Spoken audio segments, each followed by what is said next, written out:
बिस्मिल्लाहिर्रहमानिर्रहीम। अस्सलाम वालेकुम नाज़रीन, उम्मीद है आप सब लोग खैर खैरियत से होंगे। आज इमरान खान ने इंतहाई वेल डिज़ाइंड और वेल प्लान्ड किस्म की तकरीर की है। तकरीबन 9 इश्यूज़ पे उन्होंने जो है ना रोशनी डाली और किसी भी किस्म के इंटरनेशनल प्रेशर में आए बगैर उन्होंने खुल के बात की है फ़लस्तीन की, कश्मीर की, भारत के मुजालिम की, जिसमें उन्होंने तकरीबन 9 के करीब जो इश्यूज़ हैं उनको डिस्कस किया। उन्होंने कहा जी हमसायों के साथ हम अमन चाहते हैं, वबा का मुकाबला कैसे किया उन्होंने वो सारी डिटेल उन्होंने बताई। डिटेल से मनी लॉन्ड्रिंग और पाकिस्तान के हुक्मरानों ने कैसे लूटा, ग्लोबल वार्मिंग के ऊपर उन्होंने कहा और पाकिस्तान के जो इकदाम हैं उसके ऊपर उस हवाले से उन्होंने बात की। इस्लामोफोबिया और चार्ली हेब्डो ने जो हुज़ूर सल्लल्लाहु अलैहि वसल्लम के खाके छापे हैं उसके ऊपर डिटेल में बात की। मोदी को सही तरीके से जिस तरह बजाने का हक होता है उस तरह बजाया। RSS के जो जराइम है उससे उन्होंने पर्दा उठाया और कश्मीर पर जो भारतीय फ़ौज के मावराए अदालत जो उनके जुर्म है, जिस तरह वो कश्मीरियों को कत्ल कर रहे हैं खुलेआम, उसके ऊपर से उन्होंने पर्दा उठाया। अफ़गानिस्तान पे उन्होंने बात की, अफ़गान रेफ्यूजीज़ पे बात की और कश्मीर के ऊपर उन्होंने खुल के दो टोक बात की। इमरान खान का कहना था कि जब से मेरी हुकूमत आई है पाकिस्तान को नया पाकिस्तान बनाने की कोशिश कर रहे हैं, उसे कोशिश कर रहे हैं कि किसी भी तरीके से रियासत मदीना की तर्ज पर एक हुकूमत कायम की जा सके और इस हदफ को हासिल करने के लिए हमें अमन व इस्तेहकाम की ज़रूरत है जो मुज़ाकरा से मुमकिन है। जनरल असम्बली दुनिया में वाहिद इदारा है जो अमन हासिल करने में हमारी मदद कर सकता है। आलमगीर वबा ने गरीब ममालिक के मुआशी हालत को मज़ीद अबतर कर दिया है। दुनिया में कोई भी मुल्क महफूज नहीं है। लॉकडाउन से दुनिया में कसाद बाजारी हुई है और तमाम ममालिक गरीब हो गए हैं।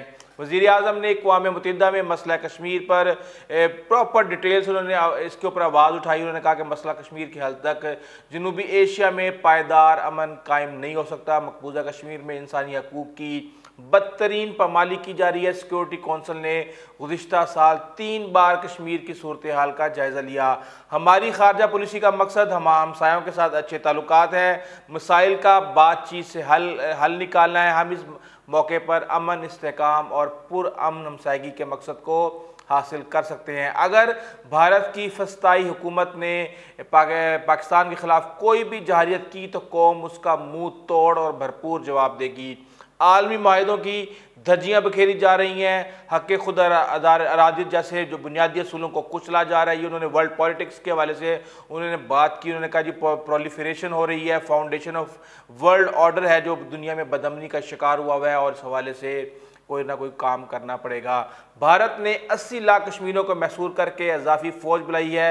बैनुल-अक़वामी बरादरी लाजमी तौर पर कश्मीर में संगीन खिलाफ वर्जियों की तहकीक करे और भारतीय दहशतगर्द फोर्सेस जाली मुकाबलों में सैकड़ों बेगुनाह कश्मीरियों का मावराए अदालत कत्ल कर चुकी हैं। पाकिस्तान में लॉकडाउन से कबल हमने लॉकडाउन के बाइस भूख से ज़्यादा हलाकतों के खदशे पर हमने स्मार्ट लॉकडाउन की पॉलिसी अपनाई और हमने ज़राअत के शोबे की फौरी खोल दिया। हमने उसको तमीरात का शोबा हमने खोल दिया। हमारी हुकूमत ने $8 अरब सेहत के शोबे पर लगाए। एहसास प्रोग्राम के ज़रिए गरीबों की मदद की गई और हमने ना सिर्फ वायरस को फैलने से रोका बल्कि मईशत को भी बहाल रखा। आज पाकिस्तान के इक़दाम कोरोना को फैलने से रोकने के लिए एक कामयाब कहानी बन चुकी है और मौसमियाती तब्दीली के हवाले से उन्होंने कहा कि पाकिस्तान ने अगले 3 वर्षों में 10 अरब दरख्त लगाने का प्रोग्राम जो है ना शुरू कर रखा है और इस हवाले से काम जारी है। वबा इंसानियत को मुतहद करने के लिए एक मौका था, लेकिन बदकिस्मती से कौम परस्ती, बैनुल-अक़वामी सतह पर कशीदगी में इजाफा हुआ, मजहबी सतह पर नफरत में इजाफा हुआ और इस्लामोफोबिया भी सड़ चढ़ कर बोलने लगा।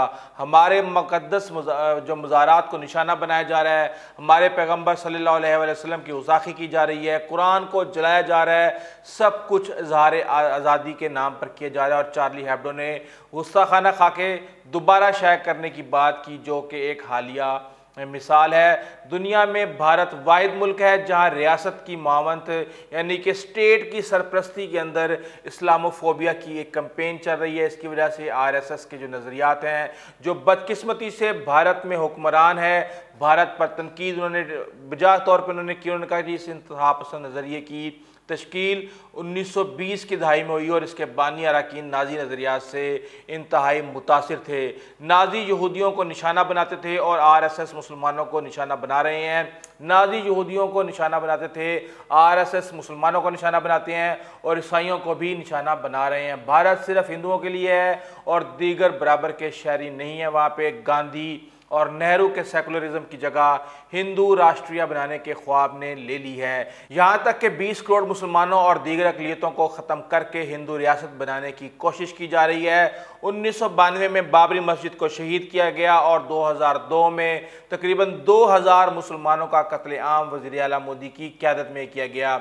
उन्होंने कहा कि 2007 में आरएसएस के गुंडों ने समझौता एक्सप्रेस ट्रेन पर सवार 50 से ज़ायद मुसलमानों को जिंदा जला दिया था और असम में इम्तियाजी कवानीन के ज़रिए 20 लाख मुसलमानों को जबरन शहरियत से महरूम किए जाने का ख़तरा है। भारत के मुसलमान शहरियों की बड़ी तादाद को हिरासती कैंपों में भेजा जा रहा है। मुसलमानों को कोरोना वायरस के फैलाव के झूठे इल्ज़ामात के तहत बदनाम करने के साथ साथ निशाना भी बनाया जा रहा है। अफ़गान अमन अमल के ऊपर उन्होंने बड़ी डिटेल में बात की। उन्होंने कहा जी अफ़गान जो लीडर्स हैं उनको ये मौका किसी सूरत भी ज़ाया नहीं करना चाहिए और किसी नतीजे पर भी उनको इस पर पहुंचना चाहिए। ये अफ़गान पर मुश्तमिल जरगा होना चाहिए और अफ़गान के जो लोग हैं उनकी सरबराही में होना चाहिए। और साथ में उन्होंने रेफ्यूजीज़ के हवाले से भी कहा कि रेफ्यूजीज़ को भी का मसला भी अभी इसके साथ हल किया जाना चाहिए। फ़लस्तीन के ऊपर बड़ी ठोक भिजा के उन्होंने बात की। उन्होंने कहा जी ये एक ऐसा ज़ख्म है जिसने सबको यानी पूरी दुनिया को जकड़ा हुआ है और इसका हल पुरअमन हल मशरिक़ वुस्ता और पूरी दुनिया के वजूद के लिए बहुत ज़्यादा ज़रूरी है। उन्होंने कहा जी गैर कानूनी कब्ज़े जब तक हैं, जब तक गैर इंसानी रवैया वहाँ पे जारी रखा हुआ है, इल्लीगल सेटलमेंट्स हो रही हैं, जब तक अमन नहीं आ सकता।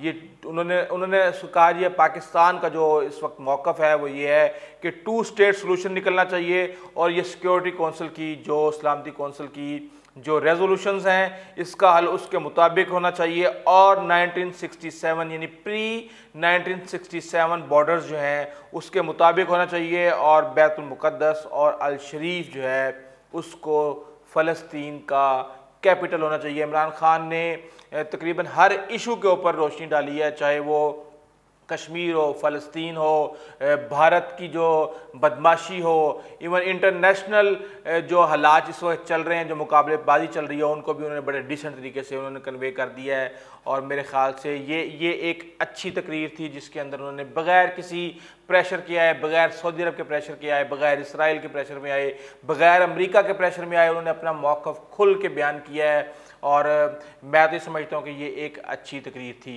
अगर आपको हमारी वीडियो अच्छी लगी है तो प्लीज़ आप हमारे चैनल को सब्सक्राइब कीजिएगा, बेल आइकन को प्रेस कीजिएगा, अपने दोस्तों ज़काराब और हमसायों का खास ख्याल रखिएगा। आइंदा तक के लिए इजाज़त दीजिए। अल्लाह हाफ़िज़।